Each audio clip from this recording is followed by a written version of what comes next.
में यूज़ हो रहा है। Which of the following statements are true about respiration, respiration के बारे में कौन सी स्टेटमेंट करेक्ट है? Haemoglobin has higher affinity for CO2 than oxygen, ये फॉल्स है, हम डिस्कस कर चुके हैं। The gases exchange takes place in alveoli, this is true.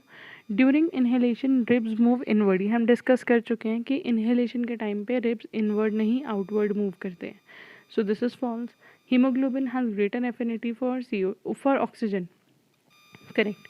So option B and D are correct. Opening of oesophagus, oesophagus जो हमारा food pipe होता है उसकी ओपनिंग को हम बोलते हैं glottis. Which of the following structure is involve in gases exchange in woody stem, stem में जो गैसेज एक्सचेंज है वो किसके थ्रू होगा? लेंटिसेल के through. The cycle in which pyruvic acid is broken down in the presence of oxygen, pyruvic acid मतलब pyruvate, अगर presence of oxygen में ब्रेक डाउन हो रहा है तो उसको क्या बोलते हैं? Aerobic respiration. और एरोबिक रेस्पिरेशन का एक और प्रोसेस होता है which is known as Krebs cycle. Which of the following statements is true about trachea in a respiratory system, trachea मतलब जो हमारा विंड पाइप होता है उसके बारे में कौन सी स्टेटमेंट करेक्ट है? It functions as passage of air to each alveolus, ये पैसेज ऑफ एयर की तरह काम कर रहा है कि एयर को लेके जा रहा है एल्वेलस मतलब एल्वियोलाई तक, करेक्ट है। It functions for sound production, क्या ये साउंड प्रोडक्शन के लिए काम करता है? It act as a passage of air to bron, it acts as a passage of air to bronchi, क्या ये एयर को ब्रोंकाई तक लेके जाता है? It lowers the surface tension, क्या ये सर्फेस टेंशन को कम करता है? तो यहाँ पे साउंड प्रोडक्शन नहीं करता, साउंड प्रोडक्शन होती है लैरिंग्स में। सीधा सीधा ये एयर को एल्वियोलाई तक नहीं लेके जा रहा है, ये एयर को लेके जा रहा है ब्रोंकाई तक। So the option is C, क्योंकि पहले आता है ट्रैकिया, उसकी जब ये ब्रांचिंग हुई इसको बोलते हैं ब्रोंकाई, तो ये एयर को ट्रैकिया कहाँ तक लेकर आ रहा है? ब्रोंकाई तक। Next question, during vigorous exercise lactic acid बनता है from glucose inside the muscle cells, because क्यों बन रहा है? एनारोबिक रेस्पिरेशन क्यों हो रही है? Because there is less amount of oxygen present. From the start of respiration a living cell requires, अगर हमें रेस्पिरेशन स्टार्ट करनी है तो लिविंग सेल को क्या चाहिए? ग्लूकोज चाहिए, क्योंकि सबसे पहले ग्लूकोज ब्रेक डाउन होगा पायरुवेट में, नो मैटर ऑक्सीजन प्रेजेंट है या नहीं। और वंस पायरुवेट बन गया उसके बाद डिसाइड करेगा कि अगर ऑक्सीजन प्रेजेंट है तो एरोबिक रेस्पिरेशन, अगर ऑक्सीजन प्रेजेंट नहीं है तो anaerobic respiration. Next question, so next question, an experiment is set up as shown, flask 1 and 2 contain lime water, flask 1 में भी लाइम वाटर है और फ्लास्क 2 में भी लाइम वाटर है। Air is pump through the flask, हमने flask में से ये देखो एयर यहाँ से पास कर रहे हैं, okay. What is the appearance of lime water in flask 1 and 2, हमें ये बताना है फ्लास्क 1 और 2 में जो वाटर है वो कैसा अपीयर होगा, मतलब कौन सा क्लियर होगा कौन सा क्लाउडी। अब अगर यहाँ पे देखो यहाँ पे लिविंग ऑर्गेनिज्म है, लिविंग ऑर्गेनिजम्स क्या रिलीज करते हैं? CO2, दैट मीन्स इस फ्लास्क में भी CO2 जा रही है और इस फ्लास्क में भी CO2 जा रही है। अगर इस फ्लास्क के अंदर पहले से लाइम वाटर है तो वो लाइम वाटर क्या हो जाएगा? मिल्की। बट फ्लास्क 1 के अंदर, यहाँ लेबलिंग इधर होनी चाहिए थी, इसके अंदर पोटेशियम हाइड्रोक्साइड है। पोटेशियम हाइड्रोक्साइड का रोल क्या है? पोटेशियम हाइड्रोक्साइड का रोल है CO2 को एब्जॉर्ब करना। तो जो CO2 यहाँ से निकल के इधर गई वो CO2 एब्जॉर्ब हो गई, तो इसका मतलब अब इस वाटर में कोई CO2 नहीं है, इसलिए this remains clear, whereas this one remains milky. So the correct option is option number B. Next question, the diagram shows the part of human gas exchange system, मतलब respiratory system के parts हमें बताए हुए हैं। है WXYZ, ये क्या है हमें बताना है। ये सबसे पहले है W, फिर W जो है हमारे पास ट्रैकिया की जो बिगनिंग होती है वो होती है लैरिंग्स, सो this is लैरिंग्स, this is trachea. उसके बाद हमारे पास ब्रोंकियोल्स है और लास्ट में हमारे पास ब्रोंकियोल्स। जब ब्रांचिंग होती है ना, ये है ट्रैकिया, यहाँ बनते हैं ब्रोंकाई, उसके बाद जो ब्रांचिंग होती है वो होते हैं ब्रोंकियोल। तो सबसे पहली ब्रांचिंग होती है ट्रैकिया, फिर होता है ब्रोंकस, फिर होता है ब्रोंकियोल। तो इसलिए X क्या है? ट्रैकिया, Y क्या है? ब्रोंकस, और Z क्या है? Z है ब्रोंकस, Y है bronchiole. So the correct option is D. अगर आप ब्रोंकस और ब्रोंकियोल में कंफ्यूज हो then also you can see कि लैरिंग्स W है और ट्रैकिया X है, सो उससे भी यू कैन फिगर आउट कि last option is the correct one. Next, the process of glucose into pyruvic acid, occurs in glucose to pyruvic acid जो बनता है इस प्रोसेस को बोलते हैं क्या है, glycolysis, and it takes place in cytoplasm. Oxygen is a waste product generated during dash in plants. देखो ऑक्सीजन, कोई भी चीज़ अगर हमारी बॉडी से बाहर निकल रही है तो वो वेस्ट प्रोडक्ट है. प्लांट्स ऑक्सीजन रिलीज करते हैं, दैट मीन प्लांट्स जो है वो उनका वेस्ट प्रोडक्ट है. और प्लांट्स ऑक्सीजन कौन से प्रोसेस के थ्रू रिलीज कर रहे हैं, photosynthesis. Next, the rate of breathing in aquatic organism is much faster that seen in terrestrial organism. जो एक्वेटिक ऑर्गेनिजम्स होते हैं लाइक फिशेस वगैरह, उनका जो ब्रीदिंग रेट होता है वो बहुत फास्ट होता है, वो बहुत जल्दी जल्दी ब्रीथ कर रही होती है. लेकिन हमारा बीइंग टेरेस्ट्रियल ऑर्गेनिज्म, हमारा ब्रीदिंग रेट इतना फास्ट नहीं होता. इसका reason, the amount of dissolved oxygen in water is fairly high. पानी के अंदर क्या ऑक्सीजन ज़्यादा है, नो. एक्चुअली इसका रीज़न होता है कि पानी के अंदर जो ऑक्सीजन है वो कम है. So the amount of dissolved oxygen in water is fairly low as compared to the amount of oxygen in air. पानी के अंदर ऑक्सीजन कम है, इसीलिए उनको बार बार जल्दी जल्दी ब्रीथ करना पड़ता है ताकि they can take in more and more of oxygen. Aquatic organism need more oxygen, no, ऐसा कुछ नहीं है. Aquatic organism do not have proper respiratory system और एनीथिंग, ऐसा कुछ नहीं है. So the correct option is option B. During the process of respiration in plants the direction of diffusion of oxygen and CO2 depends upon. Respiration के time पे direction of diffusion का मतलब है कि ऑक्सीजन रिलीज़ होगी या oxygen intake होगी या CO2 रिलीज़ होगी या CO2 इनटेक होगी. तो ये जो चीज़ है क्या वो एनवायरनमेंट पे डिपेंड करती है, क्या प्लांट पे डिपेंड करती है, दोनों पे डिपेंड करती है या none of these. The answer is none of these.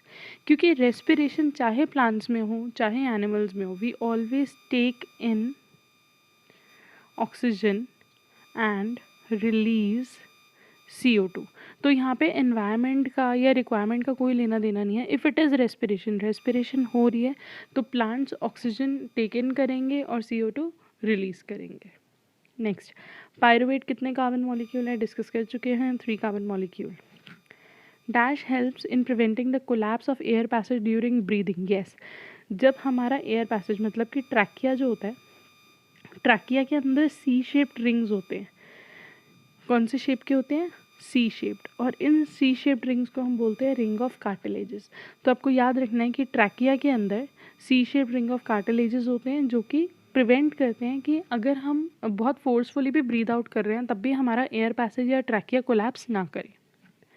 The respiratory route of air in the respiratory humans, ये हम डिस्कस कर चुके हैं. नॉस्ट्रल, फिर फैरिंग्स, फिर लैरिंग्स, फिर ट्रैकिया, फिर एल्वेलाई. फर्स्ट वाला option is the correct. What causes cramps in our muscles during sudden activity? Muscle cramps जो होते हैं डिस्कस कर चुके हैं, लैक्टिक एसिड की वजह से होते हैं. So the pyruvate get converted into lactic acid to release energy. The pyruvate get converted into carbon dioxide, no. Pyruvate get converted into ethanol, no. So the first option is correct. जब pyruvate lactic acid में change होता है तो उसकी वजह से muscle cramps होते हैं. Which gas turn lime water milky? Lime water को मिल्की करती है CO2. What is fermentation? Fermentation एक एनारोबिक रेस्पिरेशन है और ये बेसिकली यीस्ट में, जब यीस्ट ऑर्गेनिजम्स में एनारोबिक रेस्पिरेशन होती है, मतलब ब्रेकडाउन ऑफ ग्लूकोज होता है in the absence of oxygen, तो उसको बोलते हैं एनारोबिक रेस्पिरेशन. और इसके जो एंड प्रोडक्ट्स होते हैं वो होते हैं ethanol plus CO2 plus energy. So first option, the process of breakdown of glucose, a 6 carbon molecule into 3 carbon molecule pyruvate, no, क्योंकि इसको बोलते हैं glycolysis. The breakdown of organic substances by organism to release energy in the absence of oxygen. The breakdown of organic substances by organism to release energy in the presence of oxygen. So the correct option is B, क्योंकि organism का मतलब यहाँ पे है yeast. तो yeast जब organic substances जैसे glucose वगैरह को ब्रेक डाउन कर रहा है in the absence of oxygen, तो उसको हम बोलेंगे fermentation. Next question, in the given activity lime water of which test tube will get milky faster? First वाले टेस्ट ट्यूब में हमने पिचकारी से एयर पंप करी और सेकंड, दोनों टेस्ट ट्यूब में we have lime water. First वाले में हमने पिचकारी से एयर पंप करी, सेकंड में हमने एक स्ट्रॉ से एयर को एक्सेल करा.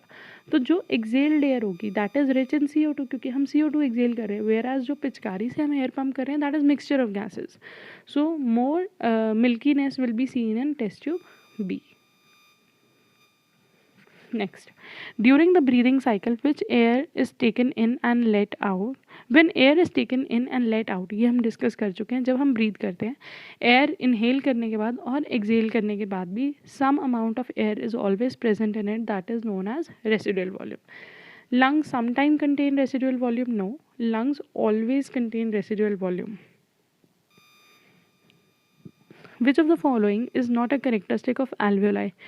Alveoli जो होता है वो हमारा बिल्कुल जब ब्रांचिंग होती है ट्रैकिया से ब्रोंकाई, फिर bronchioles and finally balloon like structures बनते हैं जिनको बोलते हैं alveoli. Alveoli के along he exchange of gases होता है. सो alveoli की थिन मेम्ब्रेन होती है, बलून लाइक स्ट्रक्चर होता है एंड स्मॉल सरफेस एरिया नहीं होता, surrounded by rich network of blood capillaries होता है. तो उन्होंने पूछा क्या चीज़ नहीं होती, तो क्या चीज़ नहीं होती, स्मॉल सरफेस एरिया नहीं होता बिकॉज उनका लार्ज सरफेस एरिया होता है. The ribs move down and invert during. Ribs अंदर की तरफ कब मूव करते हैं? During exhalation. The air passes through the nostrils is filtered by. जब नॉस्ट्रल से एयर पास कर रही है तो वो एयर कैसे फिल्टर हो रही है? हमारी नॉस्ट्रल्स में फाइन हेयर्स होते हैं और म्यूकस होता है. So that mucus and fine hairs filters the air. The actual exchange of gases takes places. Exchange of gases हो रहा होता है एल्वेओलाई में. What is the common passage for digestive and respiratory system? Digestive और respiratory system का जो सबसे common passage है वो है pharynx. The air passage in the respiratory tract of human do not collapse due to presence of ring of cartilages. हमने discuss कर लिया है. Like the human body is covered by the skin. जैसे human body skin से cover होती है, the lungs are covered by, उसी तरह लंग्स के ऊपर जो स्किन होती है उसको बोलते हैं pleural membrane. The tube like portion present between the larynx and bronchi. हमने यहाँ पे एक डायग्राम देखा था, जस्ट अ मिनट. ये बिगनिंग में लैरिंग्स और यहाँ पे ये जो ब्रांचिंग हुई ये है ब्रोंकिया. तो इसके बीच का पोर्शन क्या होता है? Trachea.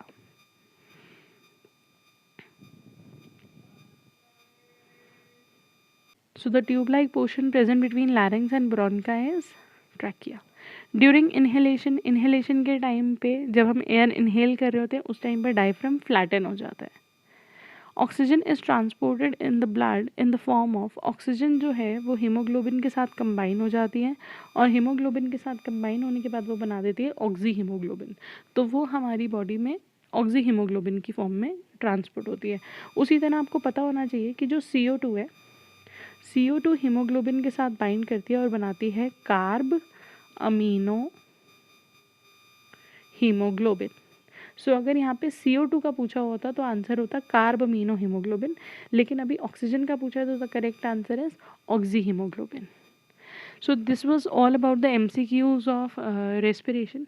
I have not included case studies and assertion reason based questions, but I feel MCQs में I tried to cover each and every part and each and every topic from NCERT of respiration.